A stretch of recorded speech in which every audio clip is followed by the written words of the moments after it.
Track?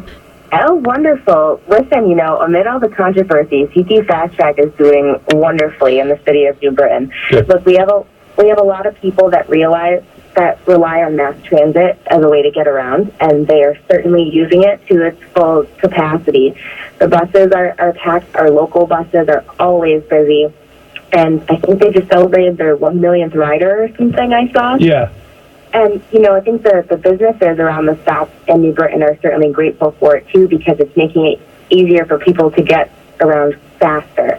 But also, we have the CCSU stop at Central Connecticut State University, and our students are liking it a lot as well because it's a safe way to get back and forth to the bar scene from Hartford. I was just going to say that. It's like, yes, we don't have to drive. Yeah, and you know what? Nothing can make me happier than that, to know that they're not on the road when they're doing that. So if you take a bus at 11:45 on a Thursday night, it's quite the experience.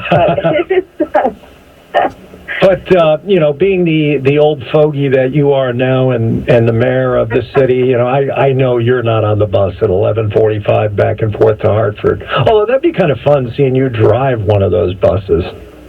Yeah, forget about it. So what's cooking with baseball? I was so happy to hear. And I had a feeling it was going to be the Atlantic League, and I'm so happy that now we have a rival for the Bridgeport Bluefish. Tell me a little bit about how that sort of came to be. Yeah, what an interesting story, or what an interesting year it's been. I've certainly learned a lot about the back room of baseball, and it's been quite the experience, but we are so thrilled to be working with the Atlantic League. I mean, these guys are top-notch professionals. They've been just a wonder to work with. They're not the only league that came to me, though. Okay. The Canadian American League and the Futures League, which is the Bristol Blues. Yeah. They came to me as well. But I felt most comfortable with the Atlantic League. I just think that they really have their stuff together, and they're really, really good professionals in this. So when they came to visit the stadium a few times, I did the whole, dog and pony show trying to sell it. Yeah. And I think what enticed them the most was the built-in fan base that we have. And talking to a lot of the fans at the stadium, asking them if they'd want to go to Hartford, and everybody said, no way. You bring a team here, I'm staying right here in New Britain. I'm going to come support the team here because we love New Britain Stadium. Mm-hmm. It's close, it's accessible, parking is easy, it's right out in front of the stadium. So we have been working on a lease agreement for the last couple of weeks. So we've been negotiating deals, and we are just about complete. Just some very, very small things that we're working out now, very minute details. But there are a few things that the Atlantic League wanted to make sure the city was going to produce for them prior to signing anything. So that's what we're working on now. And one of that involves making some upgrades to the stadium. Routine things that happen after you have a long season. Seats break, there's some masonry, some steps that come loose. We'll definitely have to paint the place because we don't want Rock Cats colors in there. We need a new team color, whatever that is going to be. So we're working on all those things right now. Mm-hmm. Okay, good. Now, I said, I don't mean to interrupt you, but I should mention, I forgot. Yeah. We, according to the letter of confirmation that we got from the Atlantic League Board of Directors, we have to have an agreement in place by October 1st. Okay. So we will have everything in place by October 1, and that includes a new team name and everything. You'll have a new team name in place. You got it. Okay. So you're not doing a fans contest, you're just going to name the team? No, we are. Oh. So hopefully probably next week or the week after that, they are interested in going to our local newspapers and media to get everybody's suggestions. But don't worry, everyone's been sending them my way. Okay. And I've had some really good suggestions from people, some exciting names, some very creative ones, but I can assure you they won't be called anything like the Yard Goats. That is bad. Something that's definitely more unique to New Britain, that's for sure. I want the Hammerheads. A lot of people have been saying that, the New Britain Hammers. I want the New Britain Hammerheads. Come on. We'll see how much money Stanley wants to sponsor it, if it's enough. Now, so we know there's Bridgeport, and I think there's the Long Island Ducks, and, like, where are some of the other teams in the Atlantic League? I swear there's one in Texas. There's one in Sugar Land, Texas. Okay. They've got one in Florida. I think the Skeeters, they're called. There's two in Florida. Yep. There's, I think, 8 teams altogether in the league, all over the East Coast, but Texas being the furthest one. Oh, I could see New Britain and surrounding communities really supporting it. And parking, it's not just mayor speak, folks. Parking is so easy.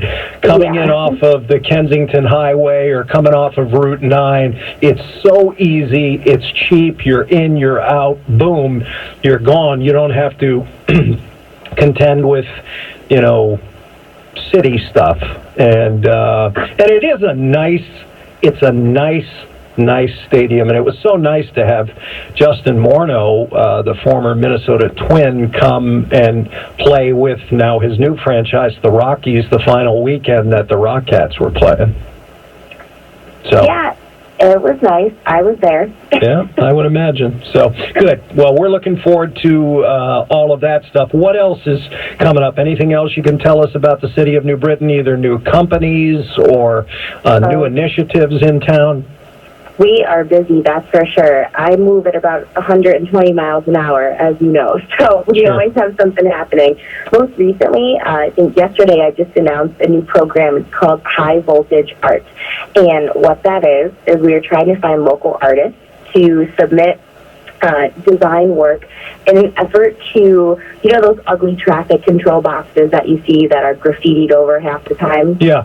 We want to transform those into pieces of art in our downtown areas. So we've got about 40 traffic signal boxes that are targeted, and we're looking for applicants to submit a design on something that they think would brighten up the area. So we're starting with Broad Street. We're starting with 5 boxes in Little Poland, and we are looking for, we're getting a lot of personal donations. I kicked it off with donating $1,000 from my charitable fund to entice the 5 traffic boxes on Broad Street. So we're taking applications through the end of October, so we're going to see how much money we can raise and how many we can do with our first round of grants. And I'm really excited for that. Hey, anything that can prevent graffiti from happening in the city, I think is going to be really positive. And it's giving our local artists an opportunity to express themselves and showcase the city. Wow, that's really cool. You're up for re-election again already? I am November. Wow. Well, we'll have you on in the coming weeks after the baseball announcement, and we'll talk to you about, what you've learned during the first term and what you plan to apply moving forward. Certainly. Okay. That's November 3rd. I can't believe it's here already. That's Mayor Erin Stewart, the city of New Britain. Thank you so much, Erin, for getting up and talking with us. Hey, no problem. Have a great day. All right, take care. Erin Stewart. She is a super talented young woman.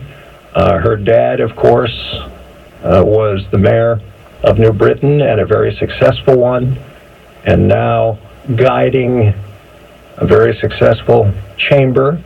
So we look forward to following her career path, because I think she's got some potential there for sure. Again, just finishing up her first term as mayor in New Britain, and as she alluded to over the last year, New Britain was a bit blindsided by the whole thing where Hartford essentially stole their baseball franchise. But, it's happened many other times, larger and smaller scale. And, quite frankly, I believe it was 1983, New Britain lured the Red Sox AA affiliate from Bristol. So it wasn't the first time a community has been pilfered of a baseball team. It happened to Bristol. and now it's happening to New Britain. But at any rate, baseball is moving forward. There will be a non-affiliated team in New Britain next year. And what I mean by unaffiliated is it's not affiliated with Major League Baseball. There are still guys who are trying to make it and eventually get picked up by a Major League affiliated franchise. But teams like Bridgeport and the New Britain team, they'll be full of players who are not under contract with any professional Major League Baseball franchises, but this is still professional baseball. And I think the New Britain fans they'll look at it for its entertainment value, not so much about who they might see in the majors. Quick timeout.